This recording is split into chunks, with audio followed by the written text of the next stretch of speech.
Hello everyone, আমি রয়েছি রণদীপ তোমাদের সঙ্গে, আর তোমরা শুনছো তোমাদের প্রিয় চ্যানেল থ্রিলারল্যান্ড। আজকের গল্প যিনি লিখেছেন তিনি একাধারে সাহিত্যিক, অন্যদিকে তোমাদের অতি প্রিয় কাকাবাবু, কর্নেল এবং এখন থেকে থ্রিলারল্যান্ডের মেজ মামা, অর্থাৎ নান আদার দ্যান রাজা ভট্টাচার্য। তাহলে শুরু করছি মেজ মামা সিরিজের প্রথম গল্প, রাজা ভট্টাচার্যের লেখা বাকের দ্বিতীয় পর্ব। প্রথম পর্বটা আশা করি তোমরা সবাই অলরেডি শুনে নিয়েছো। যদি না শুনে থাকো তাহলে নিচে ডেসক্রিপশন বক্সে লিঙ্কটা পেয়ে যাবে, সেখানে গিয়ে গল্পটা শুনে নাও আর তারপরে চলে এসো এই ভিডিওটায়। ওকে, চলো শুনে নিই আজকের গল্প বাকের দ্বিতীয় এবং অন্তিম পর্ব। অনেকদিন পর বাপের বাড়ি গেল প্রণতি। মেয়ে মুন্নি পড়াশোনা করছে আমেরিকাতে। সেটা নিয়ে ইদানিং ও একটু দুশ্চিন্তায় থাকে। প্রায় বছরখানেক পরে গতকাল মেয়ে ফিরেছে। তাকে নিয়েই আজ বাপের বাড়ি যাওয়া হয়েছে। খুব হইহুল্লোড় হচ্ছে নির্ঘাত। মুশকিল হলো সুমিত এই হইহুল্লোড়ে যোগ দিতে পারবেন না। আজ রাতে একটা ইম্পর্টেন্ট মিটিং আছে। আজকাল অবশ্য সব মিটিংই ভার্চুয়ালি হয়, কিন্তু এই মিটিংটা সত্যি গুরুত্বপূর্ণ। পৃথিবীর 4 প্রান্ত থেকে 4 জন সাইকিয়াট্রিস্ট একসঙ্গে বসবেন আজ। আলোচনা যদি ঠিক পথে এগোয় তাহলে হয়তো সামনের মাসে একবার মাদ্রিদ যেতে হবে সুমিতকে। সেই কারণেই সুমিত বলে রেখেছেন আজকের রাতটা সল্ট লেকের ফ্ল্যাটে থেকে কাল সকালে তিনি নিউ টাউনে শ্বশুর বাড়িতে গিয়ে হুল্লোড়ে যোগ দেবেন। কাল চেম্বার নেই। আজকাল শনি রবিবারটা ফাঁকা করে নিয়েছেন সুমিত। অনেক রোগী দেখেছেন সারা জীবন। আজকাল মন দিয়ে পড়াশোনা করতেই বেশি ভালো লাগে। ঠিক করে রেখেছেন বছর 2-এর মধ্যে রোগী দেখা পুরোপুরি ছেড়ে দেবেন। ততদিনে মেয়েটাও চলে আসবে। নিজের দেশটা পর্যন্ত ভালো করে দেখা হয়নি তার। এইবার একটু ঘোরাঘুরি করার ইচ্ছে আছে। এইসব সেমিনার আর মিটিংয়ে যোগ দেওয়ার জন্য দেশের ভিতরে এবং বাইরে বহু শহরে তাকে যেতে হয়েছে বটে, তবে সেটাকে বেড়ানো বলে না। কিন্তু সবার আগে প্রণতিকে একটা ফোন করতে হবে। বাড়িতে ফিরে খেয়ে দিয়ে বসে যেতে হবে মিটিংয়ে। আর সেটা কতক্ষণ চলবে তার কোনো গ্যারেন্টি নেই। প্রণতি ফোন ধরতেই ওপাশ থেকে তুমুল হট্টগোলের শব্দ ভেসে এলো। সুমিতের শ্বশুর বাড়িতে এত লোক নেই, শুধু শ্বশুর আর শাশুড়ি। তার মানে আরও লোক এসেছে নিউ টাউনের ফ্ল্যাটে। সুমিত একটু গলা তুলে বললেন, বেরিয়ে পড়লাম বুঝলে, বাড়ি ফিরছি, ফিরেই আবার বসতে হবে মিটিংয়ে। প্রণতি রীতিমতো উত্তেজিত গলায় বলল, আরে এদিকে সাংঘাতিক কাণ্ড হয়েছে। বরপেটা থেকে মেজো মামারা সবাই এসেছে আজ বিকেলে। টুবাইয়ের বিয়ে ঠিক হয়েছে। ফ্ল্যাট একদম জমজমাট। তুমি মিটিংটা সেটা চলে এসো না গো, দারুণ মজা হবে। প্রণতির মামার বাড়ি ছিল আসামে। ওর বড় মামা শিলচর ইউনিভার্সিটিতে অধ্যাপনা করতেন। মেজ মামার কাঠের ব্যবসা আছে বরপেটাতে। খুব জমজমাটি মানুষ, যেখানেই থাকেন হইচই করে মাতিয়ে দেন। সত্যি বলতে সুমিতের এখন মিটিংয়ে না বসে নিউ টাউন চলে যেতে ইচ্ছে করছে। তবে এসব কথা ভেবে লাভ নেই। এত গুরুত্বপূর্ণ কোনো মিটিং এভাবে শেষ মুহূর্তে ক্যান্সেল করা যায় না। কাজেই সুমিত বেজার মুখে বলল, হবে না গো, মিটিং শেষ হতে হতেই 1টা বেজে যাবে। তখন আর গিয়ে লাভ হবে না, শুয়ে পড়বে সবাই। বরং কাল সকালে উঠেই আমি চলে আসছি। মুন্নি অবশ্য কথা বলল না। ফোনে ওর হাসির শব্দ শোনা যাচ্ছে। যার বিয়ে ঠিক হয়েছে সেই টুবাইয়ের সঙ্গে মুন্নির দারুণ ভাব। নির্ঘাত দুজনের দারুণ আড্ডা জুড়ে দিয়েছে। রাতে নিশ্চয়ই জমিয়ে খাওয়া দাওয়া হবে ওখানে। আর সুমিতকে এখন ফ্রিজে রাখা রুটি তরকারি কোনো মতে গিলে ল্যাপটপ খুলে বসতে হবে।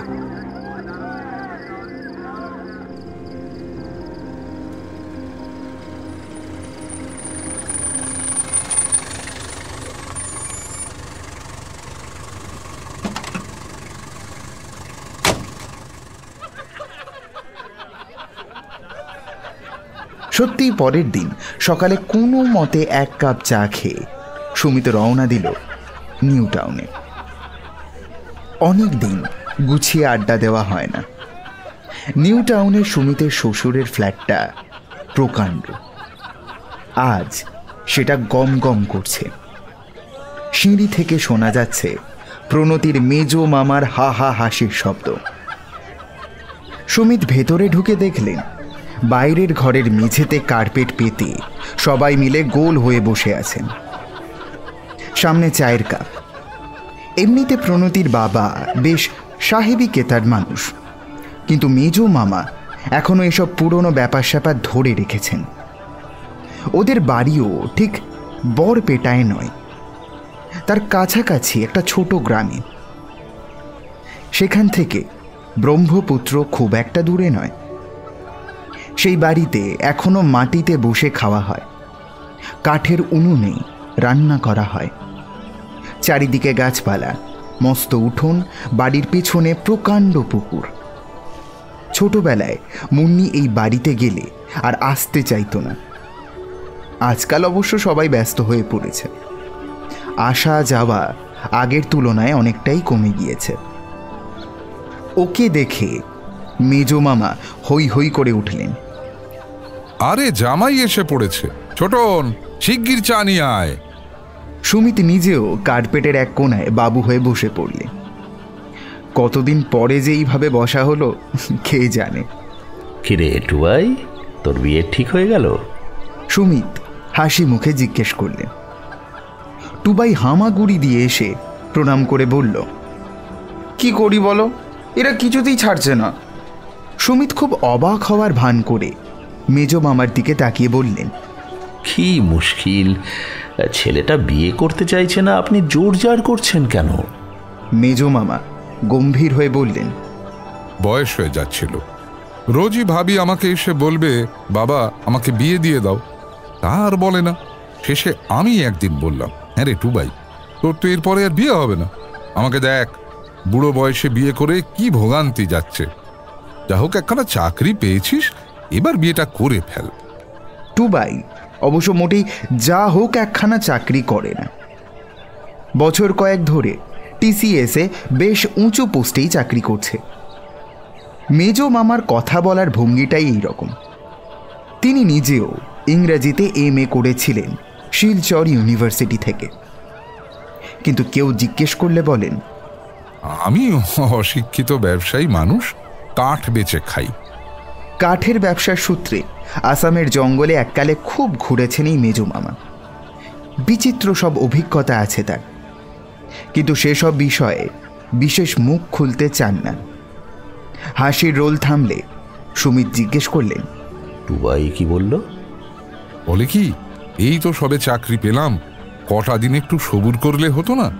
তা আমি বললাম, তখন তোকে কে বিয়ে করবে, এবেলা করে ফেল, নইলে আই বুড়ো বসে থাকতে হবে। দেখ সামনের দিকে চুল পাতলা হয়ে গেছে। মুন্নি চাপা গলায় বলল, ঠাক পড়লে যদি বিয়ে না হতো তাহলে কিন্তু অনেকের বিয়েই আটকে যেত। সুমিত তাড়াতাড়ি নিজের মাথায় একবার হাত বুলিয়ে বললেন, বিয়ের সময় মোটেই আমার টাক পড়েনি, তোর মায়ের অত্যাচারেই আমার এক মাথা চুল সব উঠে গেল। তুমুল হাসাহাসি থামলে প্রণতি জিজ্ঞেস করল, ভালো কথা, কাল তোমার চেম্বার থেকে বেরোতে এত দেরি হলো কেন? ফোন করলে যখন, তখন প্রায় 9:45 বাজে। পেশেন্টের সমস্যার কথা গোপন রাখা সাইকিয়াট্রিস্টের অভ্যেস হয়ে যায়। সুমিত তাই বললেন, তেমন কিছু নয়, একজন পেশেন্ট এসেছিল একটা অদ্ভুত প্রবলেম নিয়ে। হ্যাঁ ভালো কথা, সেও কিন্তু আমাদের আসামের লোক। মেজো মামা গোটা আসামটাকেই নিজের এলাকা বলে মনে করেন। তিনি জিজ্ঞেস করলেন, আসামের কোথায় বাড়ি? সেটাও একটা বলার মতো জায়গা বটে, মাজুলিতে। অদ্ভুত প্রবলেম বললে কেন? সুমিত একটু ইতস্তত করলেন, তারপর বললেন, নীলাদ্রি নামের একটি ছেলের ক্যাবগ্রাস সিনড্রোম দেখা দিয়েছে। মানে ওর ধারণা অনুযায়ী ওর বাড়ির লোকেদের বিহেভিয়ার পাল্টে যাচ্ছে, যেন অন্য কেউ এসে বাড়ির লোক সেজে। এই পর্যন্ত বলার পরে হঠাৎ সুমিত খেয়াল করল মেজ মামার মুখটা একেবারে পাল্টে গেল। মুখ থেকে হাসির চিহ্ন মুছে গেল। তার ভুরু কুঁচকে গেছে। একেবারে অন্যরকম গলায় বললেন, বাড়ির লোকজন অন্যরকম ভাবে বিহেভ করছে মানে? আরেকটু খুলে বলো তো সুমিত, ঠিক কি হয়েছে? সুমিত একটু থতমত খেয়ে গেল। মেজ মামাকে তিনি কখনো গম্ভীর হতে দেখেননি। অন্যরাও যেন একটু হকচকিয়ে গেছে। সুমিত সকালবেলায় রোগ ভোগ নিয়ে আলোচনা করতে চাইছিলেন না। হালকা গলায় বললেন, এত চিন্তার কিছু নেই, খুব একটা বিরল রোগ নয়। এই ফ্যামিলিটা এখনো গৌহাটিতে থাকে বটে, কিন্তু এদের আসল বাড়ি মাজুলিতে, খুব ইন্টিরিয়ার গ্রামে। একদিন সেখানে ওদের ছেলেটা হারিয়ে যায়, তারপর একটা জলার পাশ থেকে তাকে আবার খুঁজে পাওয়া যায়। সেখানে সে নাকি জলের দিকে তাকিয়ে গল্প করছিল। সুমিতকে কথা শেষ করতে না দিয়ে মেজ মামা একটা অদ্ভুত থমথমে গলায় বললেন, তার আগে কি বাড়িতে আষ্টে গন্ধ পাওয়া যাচ্ছিল? বেশ কয়েক সেকেন্ড মেজ মামার গম্ভীর মুখের দিকে তাকিয়ে থেকে সুমিত বললেন, হ্যাঁ, তার আগের রাত্রে। সুমিতের মুখটা হাঁ হয়ে গেল। এই কথাটা মেজ মামা জানলেন কি করে? কিন্তু আপনি সেটা জানলেন কি করে? ছেলেটিকে চেনেন নাকি? আস্তে আস্তে মাথা নাড়লেন মেজ মামা। আমার পেশেন্টকে আমি চিনব কি করে? কিন্তু এর লক্ষণ আমি চিনি। ঘরের মধ্যে ভিজে পায়ের ছাপ ছিল, হঠাৎ হঠাৎ জামা কাপড় বা জিনিসপত্র ভিজে যাচ্ছিল। সত্যিকারের বিস্ময় সুমিতের চোখ দুটো বড় বড় হয়ে গেল। প্রায় ফিসফিস করে তিনি বললেন, একদম ঠিক বলেছেন, কিন্তু স্থির দৃষ্টিতে সুমিতের দিকে তাকিয়ে মেজ মামা বললেন, মাজুলির পেশেন্ট তোমার কাছে এলো কি করে? সেটা তো জিজ্ঞাসা করিনি, বোধহয় নেট থেকে। তারা এখন কোথায় আছে? ভদ্রলোক কি কলকাতায় একা এসেছেন? সুমিত একটু চিন্তা করে বললেন, কথাটা আমি জিজ্ঞাসা করেছিলাম, ভদ্রলোক উত্তর দেননি। কেন বলুন তো? প্রায় 1 মিনিট চুপ করে বসে রইলেন মেজ মামা। সুমিতের মনে হলো এই হাসি খুশি মানুষটিকে তিনি কখনো এমন চিন্তিত অবস্থায় দেখেননি। মেজ মামার মুখ ফ্যাকাশে হয়ে গিয়েছে। হঠাৎ মুখ তুলে সরাসরি সুমিতের দিকে তাকালেন মেজ মামা। তারপর সামান্য কাঁপা গলায় বললেন, সুমিত, তোমার পেশেন্টের কোনো রোগ হয়নি, ওর বাড়িতে বাঘ ঢুকেছে। বাড়িতে বাঘ ঢুকেছে মানে? বাঘ নয়, বাঘ। শোনো সুমিত, ভদ্রলোক ভয়ঙ্কর বিপদের মধ্যে রয়েছেন, উনি জানেন না। যত তাড়াতাড়ি সম্ভব। ঠিক এই সময় সুমিতের মোবাইলটা বেজে উঠল। আননোন নাম্বার থেকে ফোন। সুমিত একটু নার্ভাস ভঙ্গিতে ফোনটা ধরে বললেন, হ্যালো, কি কথা বলছেন? ডক্টর চক্রবর্তী কথা বলছেন? হ্যাঁ বলছি। আমি নীলাদ্রি দত্ত বলছি ডাক্তারবাবু। গতকাল আমি আপনার কাছে। সুমিত একবার বড় বড় চোখে মেজ মামার দিকে তাকিয়ে বললেন, হ্যাঁ মনে আছে, বলুন, এনি প্রবলেম? পিকলু আজ আবার হারিয়ে গেছে ডাক্তারবাবু। এইমাত্র অনেক কষ্ট করে খুঁজে পেয়েছি। সুমিতের হাত কাঁপছিল। ফোনটা প্রাণপণে কানের উপর চেপে ধরে তিনি বললেন, কোথা থেকে পাওয়া গেল? আমাদের বাড়ির পেছনেই একটা পুকুর আছে, কোনোভাবে সেখানে চলে গিয়েছিল। আমি যদি শেষ মুহূর্তে না দেখে ফেলতাম তাহলে আজ বোধহয় ও ডুবেই যেত। মেজ মামার দিকে তাকিয়ে সুমিত বুঝতে পারলেন তিনি সব শুনতে পেয়েছেন। অসম্ভব ভীত চোখে ওর দিকে তাকিয়ে তিনি ফিসফিস করে বললেন, ভদ্রলোককে এখানে আসতে বলতে পারো? ওর সঙ্গে আমার দেখা করা খুব দরকার। He is in danger Sumit, ভয়ঙ্কর বিপদ ঘটতে চলেছে। ওকে এক্ষুনি এখানে আসতে বলো, রাইট নাও। ওপাশ থেকে আবার শোনা গেল নীলাদ্রি দত্তের অসম্ভব উৎকণ্ঠিত গলা। হ্যালো হ্যালো ডাক্তারবাবু, আপনি কি শুনতে পাচ্ছেন? হ্যালো। শুনুন মিস্টার দত্ত, আপনি এখন কোথায় আছেন? বারাসাতে, আমার কাকার বাড়িতে। কয়েক সেকেন্ড চুপ করে থেকে সুমিত বললেন, আপনি এক্ষুনি নিউ টাউনে চলে আসুন। লোকেশন আমি হোয়াটসঅ্যাপ করে দিচ্ছি, দাঁড়ান 1 মিনিট। তারপর ফোনের স্পিকারে হাত চাপা দিয়ে মেজ মামার দিকে তাকিয়ে বললেন, 3 জনকেই আসতে বলবো? মানে ভদ্রলোকের স্ত্রী আর বাচ্চাটা? সবাই সবাই, প্রত্যেককে। ফিস ফিস করে বললেন মেজ মামা। সুমিত ফোনটা আবার কানে চেপে ধরলেন।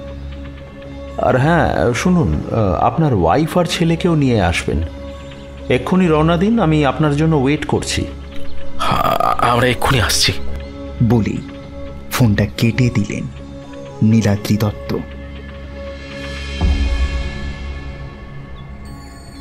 ফোনটা রেখে দিয়ে সুমিত একটু বিভ্রান্ত হয়ে পড়লেন।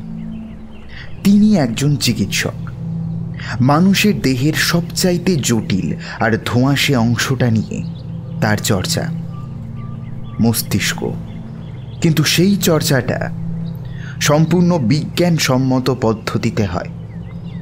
হঠাৎ মেজ মামার কথায় নীলাদ্রিকে এইভাবে শ্বশুর বাড়িতে ডেকে এনে তিনি ঠিক কি করতে চাইছেন? কালকেই সবে ওষুধটা দেওয়া হয়েছে, তার রেজাল্ট পেতে কয়েকটা দিন তো লাগবেই। তাছাড়া মেজ মামা যা বললেন সেটাও সুমিতের মাথায় ঢোকেনি। বাক আবার কি? আর সেটা এদের বাড়িতেই বা ঢুকলো কি করে? সম্বিত ফিরে পেয়ে একবার চারিদিকে তাকালো সুমিত।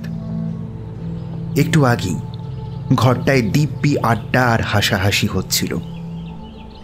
এখন সবাই কেমন একটা আতঙ্কিত মুখে তাকিয়ে রয়েছে তার আর মেজ মামার দিকে। তিনি বোধহয় একটা ঝলমলে ছুটির দিনকে মাটি করে দিয়েছেন। এই কারণেই পেশেন্টের গল্প করতে পছন্দ করেন না তিনি। মেজ মামা নিজে থমথমে মুখে মাটির দিকে তাকিয়ে বসেছিলেন। সুমিত এবার তার দিকে তাকিয়ে বলল, ব্যাপারটা একটু বুঝিয়ে বলবেন মেজ মামা? বাক না কি যেন একটা বললেন, এটা কি কোনো অসুখ? এইবার মুখ তুলে সুমিতের দিকে তাকালেন মেজ মামা। তারপর বললেন, না সুমিত, বাক হলো।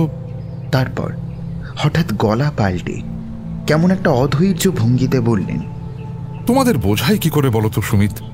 তোমরা কলকাতায় থাকো, চারিদিকে আলো, পুকুরকে বলো ওয়াটার বডি, জলাকে বলো লেক। নিউ টাউনের এই ঝাঁ চকচকে ফ্ল্যাটে বসে বাকের কথা বললে তোমরা হাসবে। প্রণতির বাবা এতক্ষণ চুপ করেছিলেন।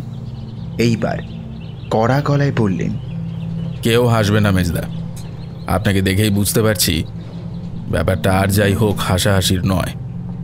আপনি খুলে বলুন, আমরা কেউ কিছু বুঝতে পারছি না। কিছুক্ষণ মুখ নিচু করে বসে থেকে মেজ মামা বললেন, বাক হলো এক ধরনের অপদেবতা। আসামের মানুষ একেবারে প্রাচীনকাল থেকে যেসব অপদেবতার ভয় করে আসছে, বাক তাদেরই একটা। অপদেবতা মানে ভূতের গল্প? মেজ মামা সোজা হয়ে বসে জোরে জোরে মাথা নাড়লেন। আমি তো আগেই বললাম সুমিত, সকাল 9টার সময় নিউ টাউনের ফ্ল্যাটে বসে বাকের কথা বললে তোমরা হাসবে, কিন্তু বাস্তবে ব্যাপারটা আদৌ ঠাট্টা নয়। বাক ইজ ডেডলি ডেঞ্জারাস। আমরা যারা আসামের গ্রামেগঞ্জে থাকি তারা জমের মতো ভয় পায় বাঘকে। এই সকালবেলাতেও মেজো মামার চোখ মুখ ভয়ে ফ্যাকাশে হয়ে রয়েছে। এমন সময় টুবাই বলল, আমি একটা কথা বলবো। সবার চোখ ঘুরল ওর দিকে। বাঘ যদি সত্যি ওদের বাড়িতে ঢোকে তাহলে কিন্তু ওদের এখানে এনে কোনো লাভ নেই। এইবার সুমিত অধৈর্য গলায় বলল, আরে একটু খুলে বলবে তো, শুধু ভয় দেখিয়ে চলেছ। না সুমিত, ও ভয় দেখাচ্ছে না, ব্যাপারটা ভয়েরই। বাঘ হলো আসামের সবচাইতে ভয়ঙ্কর কিংবদন্তি। পুরনো এঁদো পুকুরের জলে বা জলের আশেপাশে থাকে, মাছ খেতে ভালোবাসে, জলা জায়গা বাঘের প্রিয়। জল দিয়ে নিজের দেহ তৈরি করতে পারে বাঘ। যেহেতু জল দিয়ে তৈরি, তাই ইচ্ছে মতো রূপ ধারণ করতে পারে। জল দিয়ে তৈরি দেহ? সর্বাঙ্গ একবার শিউরে উঠল সুমিতের। তাহলে কি এই কারণেই ঘরের মেঝেতে ভিজে পায়ের ছাপ দেখতে পেয়েছিলেন হিমাদ্রি? তিনি কি বাঘকে স্পর্শ করেছিলেন সেই রাতে? সেই জন্যই কি তার ভিজে স্পঞ্জ ছোঁয়ার অনুভূতি হয়েছিল আধো ঘুমে? মানসীর রান্নাঘর থেকে মাছের টুকরো উধাও হয়ে গিয়েছিল, কারণ বাঘ মাছ ভালোবাসে। আর এই যে ইচ্ছে মতো রূপ ধারণ করার ক্ষমতা, সেটাই বাঘকে তার সবচেয়ে ভয়ঙ্কর খেলাটার শক্তি যোগায়। সুমিত বুঝতে পারলেন তার গলা শুকিয়ে গেছে। কোনো রকমে বললেন, খেলা? খেলাই। আস্তে আস্তে মাথা নাড়লেন মেজো মামা। প্রথমে বাঘ বাড়ির ছোটদের গ্রাস করে, তাদের দখল করে, তার সঙ্গে বন্ধুত্ব তৈরি করে, খেলতে ডাকে। হ্যাঁ, প্রথমে পিকলুই ডাক শুনেছিল বটে। তারই সঙ্গে সে এইবার বাড়িতে ঢোকে। তারপর তার বাবা মাকে গ্রাস করে, তাদের চিন্তাকে সে নিজের ইচ্ছে মতো নিয়ন্ত্রণ করে, নিজের অপূর্ণ ইচ্ছে তাদের মধ্যে দিয়ে পূর্ণ করে, নিজের কামনা বাসনা, নিজের চাহিদা সব। এই জন্যই গোড়ার দিকে অন্যদের মনে হতে থাকে যাকে বাঘ গ্রাস করেছে তার আচরণ যেন হঠাৎ বদলে গেছে। ঠিক ঠিক, এই জন্যই মানসী। কি সর্বনাশ! তার মানে মানসীকে বাঘ? কে মানসী? তুমি তো নীলাদ্রি না কি যেন একটা নাম বললে? মানসী তারই স্ত্রীর নাম। ওরই আচরণ দেখে প্রথম খটকা লেগেছিল নীলাদ্রির। কেন, কি করেছিল সে? সেটা মানে সবার সামনে বলতে পারছি না, পরে বলবো আপনাকে। আপনি বলে যান মেজো মামা। তারপর? তার পরের ধাপটাই সবচেয়ে ভয়ঙ্কর সুমিত। এইবার যখন বাঘ নিজের শিকারের সম্পূর্ণ নিয়ন্ত্রণ নিজের হাতে তুলে নেয়, তখন তার আর সেই দেহটার প্রয়োজন থাকে না। তখন সে তাকে মেরে ফেলে, বেশিরভাগ ক্ষেত্রে জলে ডুবিয়ে। তারপর তার জায়গায় নিজেই থাকতে আরম্ভ করে। একটা ঠান্ডা স্রোত যেন সুমিতের মেরুদণ্ড দিয়ে বিদ্যুতের মতো খেলে গেল। মেজো মামা যা বলছেন তার অর্থ একটাই, বাঘ সম্ভবত ইতিমধ্যেই মানসীকে খুন করেছে, তারপর তার জায়গা দখল করে নিয়েছে। অর্থাৎ নীলাদ্রি মানসীর সঙ্গে নয়, একটি অপদেবতার সঙ্গে। কি ভয়ঙ্কর! কিন্তু তার চেয়েও বড় কথা, একটু পরে যদি সত্যি নীলাদ্রি আর তার বউ আর বাচ্চাকে এই ফ্ল্যাটের দরজায় এসে কড়া নাড়ে, তাহলে সুমিত কাকে দেখতে পাবেন? মানসীকে, নাকি এক অপদেবতার জল দিয়ে গড়া অলিক দেহকে? এইবার কথা বললেন প্রণতির বাবা। আপনি বলতে চাইছেন ভদ্রলোকের স্ত্রী এবং ছেলে দুজনে ইতিমধ্যেই পজেসড? শ্বশুরের গলায় যে প্রকট অবিশ্বাস রয়েছে তা চিনে নিতে সুমিতের ভুল হল না। নিজের ভেতরে তাকিয়ে তিনি বুঝতে পারলেন তার মানসিক অবস্থাও একটু অন্যরকম। বিশ্বাস অবিশ্বাসের একটা প্রবল দ্বন্দ্ব চলছে সেখানে। একবার তার মনে হচ্ছে এইসব নেহাতি আসামের গ্রামগঞ্জে থাকা মানুষের তৈরি উপকথা। যেমন ভূতের গল্প সারা ভারতের বিভিন্ন রূপ ধরে ছড়িয়ে রয়েছে, ঠিক সেরকম। পরক্ষণই মনে পড়ছে নীলাদ্রি নিছক একজন গ্রামে থাকা মানুষ নন। সত্যি বলতে গ্রাম্যতার লেশ মাত্র নেই তার মধ্যে।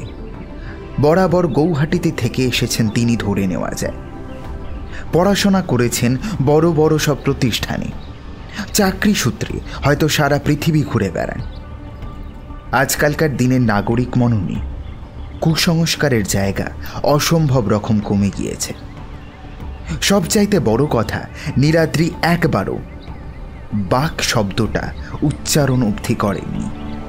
তার কাছে এটা তার স্ত্রী এবং শিশুপুত্রের বিহেভিয়ার চেঞ্জ, আচরণগত পরিবর্তন। সমস্যায় পড়ে তিনি ওঝা বা তান্ত্রিকের কাছে যাননি, একজন অভিজ্ঞ সাইকিয়াট্রিস্টের কাছে এসেছেন।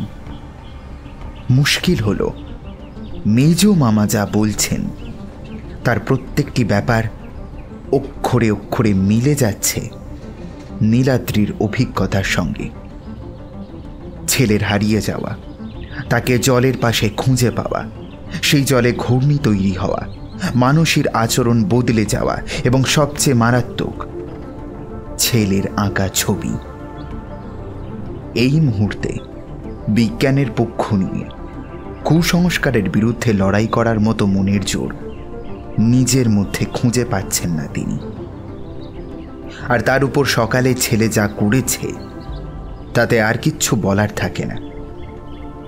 মাত্র কয়েক দিনের মধ্যে দুবার লুকিয়ে লুকিয়ে জলের কাছে চলে যাওয়া, এর কোনো সাধারণ ব্যাখ্যা নেই। ছেলেটার জন্ম শহরে, তার জলের প্রতি কোনো জন্মগত টান থাকারও প্রশ্ন ওঠে না। আচমকাই টুবাই মৃদু গলায় বলল, বাবা, আমি কিন্তু আবার বলছি, সত্যি যদি বাঘ ওদের বাড়িতে ঢুকে থাকে তাহলে ওদের এখানে ডেকে এনে কোনো লাভ নেই। আমাদেরই সেখানে যেতে হবে যেখানে ওরা এখন আছে। শূন্য দৃষ্টিতে নিজের ছেলের দিকে কয়েক সেকেন্ড তাকিয়ে থেকে মাথা নাড়লেন মেজ মামা। এটাও ঠিক, কিন্তু এই কথাটা টুবাই এর আগেও একবার বলেছে, আর থাকতে না পেরে সুমিত স্বভাব বিরুদ্ধভাবে প্রায় ঝাঁঝিয়ে উঠল। একটু খুলে বলতো টুবু, ওদের ওখানেই যেতে হবে কেন? তোরা বাপ বেটা এরকম ঝাপসা ঝাপসা কথা বললে তো মুশকিল। টুবাইয়ের ধমক খাবার বয়স নেই, কিন্তু এখন সুমিতের কথা শুনে রেগেও গেল না। একবার বাবার দিকে তাকিয়ে ঠোক গিলল, তারপর বলল, আসলে একটা জিনিস খুঁজে বের করতে হবে। হঠাৎ উঠে দাঁড়ালেন মেজ মামা, তারপর অসম্ভব কড়া গলায় বললেন, সুমিত, এক্ষুনি ওই ভদ্রলোককে একটা ফোন করো, জিজ্ঞেস করো ওরা কোথায় আছেন। যেখানে আছেন সেখানেই দাঁড়াতে বলো, আমরাই যাব ওদের সঙ্গে বারাসাতে। ব্যাপারটা জরুরি, অসম্ভব জরুরি, আর এখনই করা দরকার। সুমিত রীতিমতো হকচকিয়ে গেলেন। পেশেন্টকে শ্বশুর বাড়িতে আসতে বলেছেন, সেটাই অত্যন্ত প্রথা বিরুদ্ধ ব্যাপার, আর এখন এরা বলছেন তাদের বাড়িতেই নাকি যাওয়া দরকার। সত্যি বলতে অত্যন্ত অস্বস্তিকর হয়ে দাঁড়াচ্ছে ব্যাপারটা। কিন্তু মেজ মামার গলাতে এমন কিছু একটা রয়েছে যে সুমিত সরাসরি না বলতে পারছেন না। ভুরু কুঁচকে একটু অনিচ্ছার সঙ্গে ফোনটা তুলে নিয়ে একটু আগেই যে নাম্বারটা থেকে ফোন এসেছে সেটা ডায়াল করলেন তিনি। নীলাদ্রি বোধহয় ফোনটা হাতে নিয়ে বসেছিলেন। একবার রিং হওয়া মাত্রই ওপার থেকে উত্তেজিত গলা শোনা যায়। হ্যাঁ, বলুন ডাক্তারবাবু। আপনারা কোথায় আছেন এখন? যশোর রোডে প্রচণ্ড জ্যাম, বিরাটিরাকে দাঁড়িয়ে আছি। এক কাজ করুন, গাড়িটা ঘুরিয়ে অপেক্ষা করুন, আমরা আসছি। আমরা বিরাটি ক্রস করে ফোন করব, ততক্ষণ ওখানেই ওয়েট করুন। আপনি আসছেন? স্পষ্টতই নীলাদ্রি খুব অবাক হয়েছে। সে কি, আমরা তাহলে নিউ টাউন যাব না? না, আপনাদের আসতে হবে না। বললাম যে অপেক্ষা করুন আমাদের জন্য, আমরা আসছি। ফোনটা কান থেকে সরাতে সরাতেই সুমিত শুনতে পেল নীলাদ্রি বলছেন, হ্যাঁ, এই গাড়ি ঘোরাও, আমাদের অপেক্ষা করতে বলছেন ডাক্তারবাবু, উনি আসছেন। কাজটা ঠিক হচ্ছে কিনা সুমিত বুঝতে পারছিলেন না, কিন্তু তিনি ফোন রাখা মাত্র মেজ মামা দ্রুত পাশের ঘরে ঢুকে দরজা বন্ধ করে দিলেন। তার আগে চাপা গলায় বললেন, ভাই রেডি হয়ে নে, শিগগির।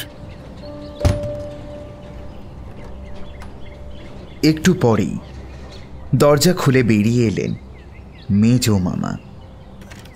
এখন তার পরনে ধুতি পাঞ্জাবি, গলায় একটা মোটা স্ফটিক আর রুদ্রাক্ষের মালা।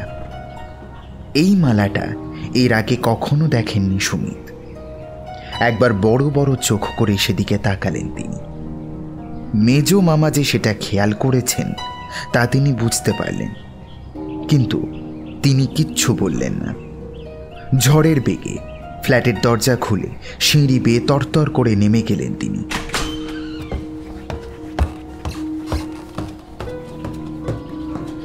মিনিট পাঁচেকের মধ্যে সুমিত, মেজ মামা এবং টুবাই উঠে পড়লেন গাড়িতে। বারাসাতে যেতে হবে শুনে যুধিষ্ঠির একবার বড় বড় চোখ করে তাকালো শুধু। প্রায় সব ড্রাইভারই কম কথা বলে, যুধিষ্ঠিরও তার ব্যতিক্রম নয়। বারাসাত শহরটা সুমিতের একেবারে অপরিচিত নয়। ডাক্তারি জীবনে একেবারে প্রথম দিকে তিনি চাঁপা ডালিতে একটা চেম্বারে বসতেন, ফলে সপ্তাহে একদিন করে আসতে হতো এই শহরটায়। যাতায়াতের পথে তিনি দেখতে পেতেন একটা ব্যস্ত সমস্ত এবং বিশৃঙ্খল শহর, নিছক কেজো জায়গা যাকে বলে। জেলা সদর হওয়ায় আশেপাশের গ্রামের প্রচুর লোক এখানে নিয়মিত যাতায়াত করেন। এর বেশি কোনো বৈশিষ্ট্য তখন তিনি লক্ষ্য করেননি। আজ নীলাদ্রির গাড়ি অনুসরণ করে দক্ষিণ পাড়ার মোড় থেকে ডান দিকে ঢুকে পড়ে অবশ্য বেশ অবাক হলেন সুমিত। এই দিকটা একেবারে অন্যরকম। সরু গলির দুপাশে দাঁড়িয়ে রয়েছে পুরনো পুরনো বিশাল আকারের বাড়ি, কোনোটাও অযত্নে জীর্ণ, কোনোটাও আবার এখনো রীতিমতো ঝলমলে। উত্তর কলকাতার সঙ্গে কিছুটা মিল পাচ্ছিলেন তিনি। এইরকমই একটা প্রকাণ্ড বাড়ির সামনে এসে দাঁড়িয়ে গেল নীলাদ্রির গাড়িটা। রাস্তায় যখন দেখা হয়েছিল তখন শুধু নীলাদ্রি দাঁড়িয়েছিলেন গাড়ির বাইরে। সুমিতের ফোন পেয়ে হাতের ইশারায় ওদের বলেছিলেন সঙ্গে আসতে। গাড়িতে আর কে কে রয়েছে সেটা দেখার সময় হয়নি।